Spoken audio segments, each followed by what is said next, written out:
Potato, potato, potato on the rooftop. 2025 is already shaping up to be a fantastic year for video games. It might not be 2023, which will probably go down in history as one of the most stacked years in the last 2 decades, but we still had some legit bangers released over the past couple of months. Kingdom Come Deliverance 2, Expedition 33, Death Stranding 2, Split Fiction, and most recently Donkey Kong Bonanza on the brand new Switch 2 hardware, just to name a few. And with the best season already on the horizon, which is autumn obviously, I want to take a look at the games releasing in the latter half of this year that I'm most excited about. So without further ado, hey, I'm Potato, and here are my most anticipated games coming out before the year ends.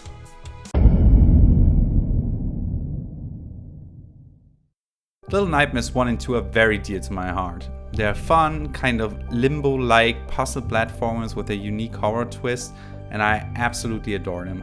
The second entry, especially with its eerie vibe and the grotesque monsters, gave me goosebumps more times than I'd like to admit.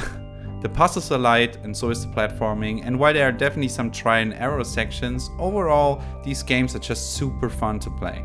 They're also perfect for people who cannot quite stomach the bigger, more intense horror titles, but still want something with a chilly, spooky atmosphere. So needless to say, I'm really looking forward to the third entry, and this might even be the perfect game to kick the spooky season off when it releases on October 10th for PS4 and 5, Xbox Series X and S and Xbox One, Switch and PC. Man, Battlefield had some rough time with 2042. That game launched in a catastrophic state, pissing off hundreds of thousands of fans with features and gameplay changes absolutely nobody asked for, but since then it managed to redeem itself somewhat. But for many, I think it still goes down in history as the worst Battlefield game ever released. Needless to say, EA really needs a win right now with the newest entry in the franchise, and if you believe the creators who've already had a chance to play Battlefield 6, and I'm one of them, if you want to check it out, I have 2 streams on my channel and you can watch me get wrecked. They might have finally nailed it. I mean, it's not like fans weren't totally vocal about what they wanted in the first place, but let's not go down that road. I've always been more a Battlefield than a Call of Duty guy, and I've played almost every entry since 1942.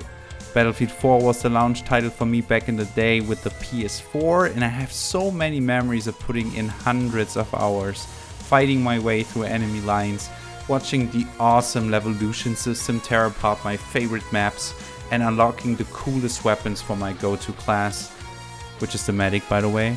And now knowing that Battlefield 6 is going back to the glory days of Battlefield 3 and 4 and bringing back a proper campaign, I can't help myself but feel low-key excited.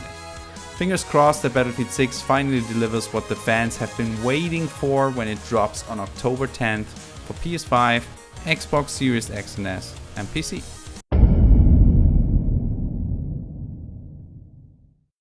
I probably said it a million times already, but I grew up on old school shooters like Unreal, Quake, Doom and Wolfenstein. Painkiller was another one of those, and I still vividly remember the screenshots I saw in my favorite video game magazines. I think I played a demo at one point, but for whatever reason I never fully played through the games, despite their insane appeal. Dark, gritty fantasy worlds and gory shootouts against all sorts of monsters that looked like they came straight out of Diablo. That's exactly my jam. Even as I got older, Painkiller stayed on my radar, but somehow I just never got around to dive in. Thankfully, 3D Realms has me covered, because this October we're getting a brand new interpretation of the shooter, complete with a fresh coat of paint and even co-op. Honestly, that sounds like the perfect game to play during spooky season, and you can bet I'll be streaming it at some point. Let's just hope they can capture the lightning in a bottle again, kind of like Doom 2016, and deliver us an old school banger when it drops on October 9th for PS5, Xbox Series X and S and PC.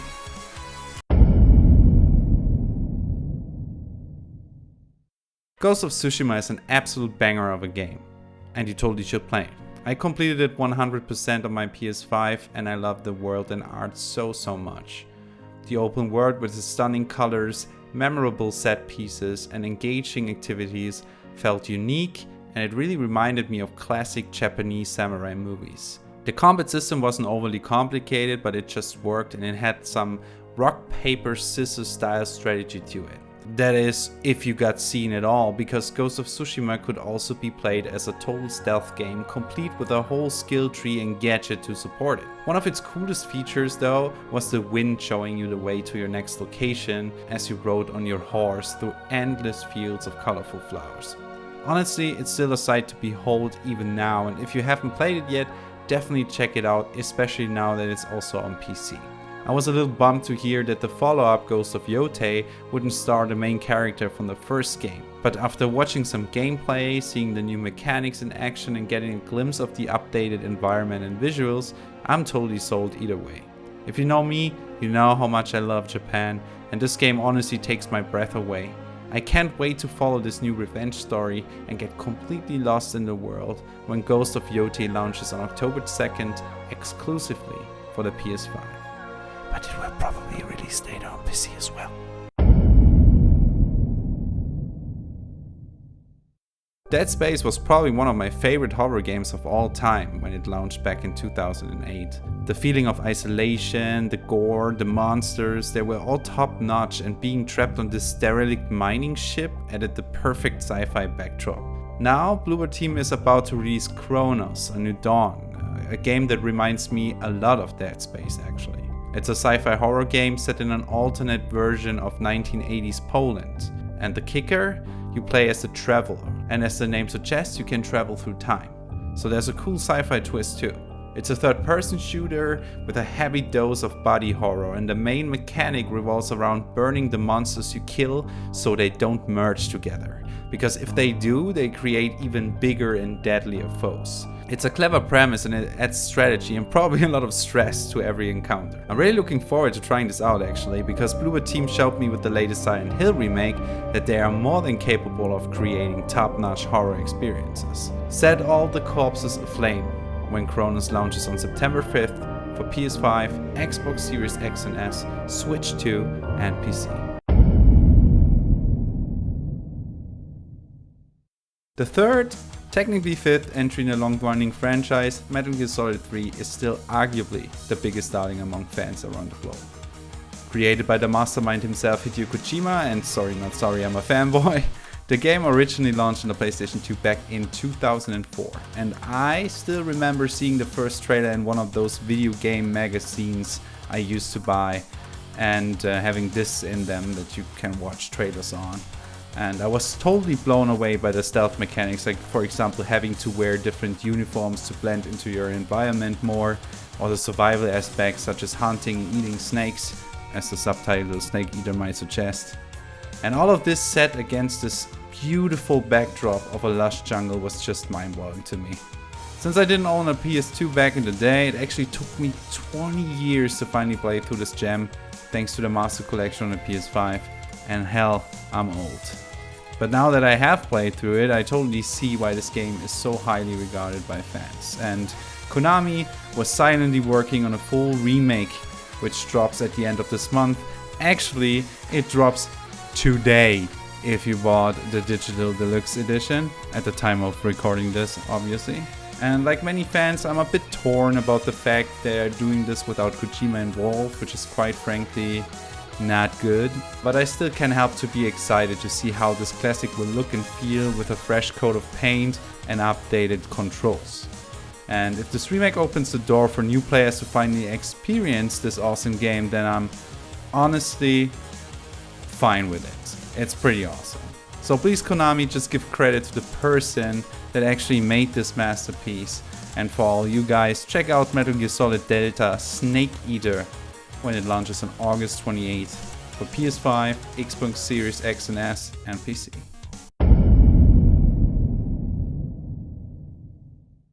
I love Dragon Quest. Honestly, I love JRPGs in general. Their heartfelt stories about friendship, the big adventures through vast, fascinating worlds, and the feeling of overcoming impossible odds just have a certain magic for me. The older I get, the more confident I find in that, which is why I always have a JRPG to play. Dragon Quest is extra special though. The first one I've ever played was Dragon Quest XI on my Switch. It was around Christmas and I was completely on my own. No family, no friends, just me, my cat Tali, and Dragon Quest XI. And I never forget that. I also adore the HD 2D art style that Square Enix has perfected. Games like Live Alive, Octopath Traveler, Triangle Strategy, and now Dragon Quest III HD 2D Remake all show off this phenomenal blend of old and new. Dragon Quest III marks the first entry in the Erdtrich trilogy, so it's basically the beginning of the series' main saga. Square Enix is also bringing back Dragon Quest 1 and 2 into the same style later this year, and honestly, I can't wait. I've already got Dragon Quest 3 installed on my Switch too, and while it's simpler than 11 in terms of story and mechanics, it still has that same iconic sound design and the gorgeous monster artwork by Akira Toriyama that I fell in love with back then when I first played 11. So yeah, I'd definitely be completing the trilogy and I'd probably be spending Christmas once again lost in Dragon Quest. But this time with my own little family. Dragon Quest 1 and 2 HD 2D Remake launches on October 30th for the PS5, Xbox Series X and S, Switch 1 and 2, and PC.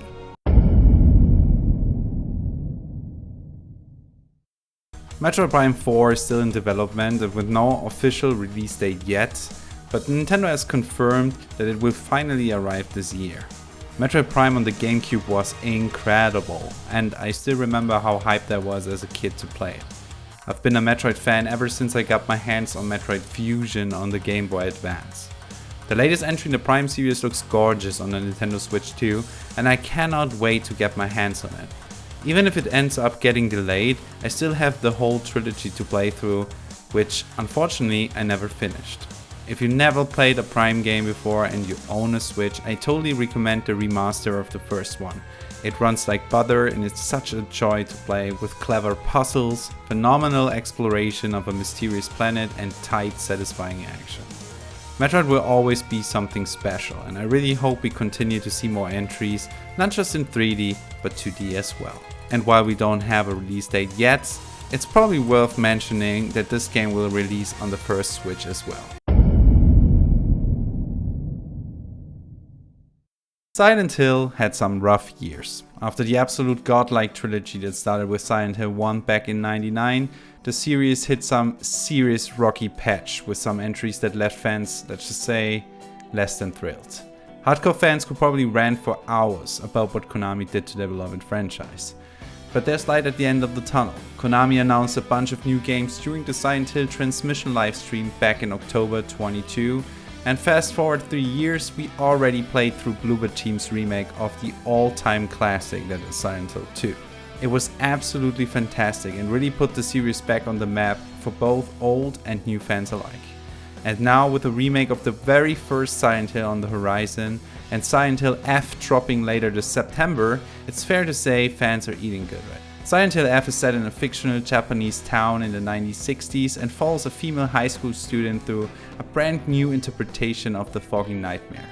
From what we've seen in trailers and gameplay showcases, this looks like a seriously exciting entry, complete with a tougher melee combat system, grotesque monsters, and an atmosphere as thick as the fog itself.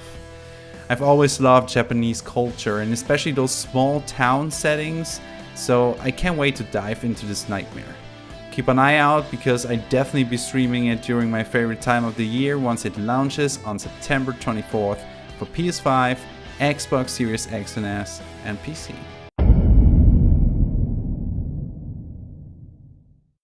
Ninja Gaiden is a franchise that just speaks to me. Maybe it's the fact that you play as a ninja, maybe it's a mix of otherworldly elements with a cyberpunk flavored take on feudal Japan, or maybe it's the ultra-violent, lightning-fast combat with a skill ceiling as high as Mount Everest. I'm honestly not sure. But what I do know is this: I'm not even good at these games.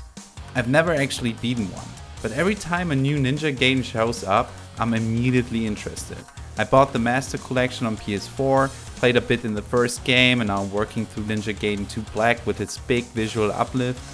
It's brutally difficult and it's gory as hell, and honestly, just a ton of fun. So when I saw the trailers for Ninja Gaiden 4, co-developed by Platinum Games of all studios, I was hooked instantly. I'll be there day one. I'll play it. I probably get wrecked, and I absolutely love every second of being an ultra fast ninja turning everything around me into ketchup. If you have never tried this series, and you're even remotely into skill-based character action games, you have to give this a go. Most of the titles are even on Game Pass, so there's absolutely no excuse if you got that subscription. Ninja Gaiden 4 slices its way onto PS5, Xbox Series X and S, and PC on October 21st. So there you have it, my personal list of the games that I'm excited about the most. But now I also want to hear from you guys. What are the games that you are most excited about and are still set to release this year? Let me know in the comments. Also check out my streams every Sunday 8 PM CAST or join my Discord. You find the link in the description below for more news and fun interaction. I hope you enjoyed that list, and if you did, consider dropping a like and tell your friends of our very special corner in the internet. As always, I appreciate it so much that you took the time out of your day to watch my video, and I hope something amazing happens to you until we see each other again, probably in the next live stream or the next video. Take care, bye.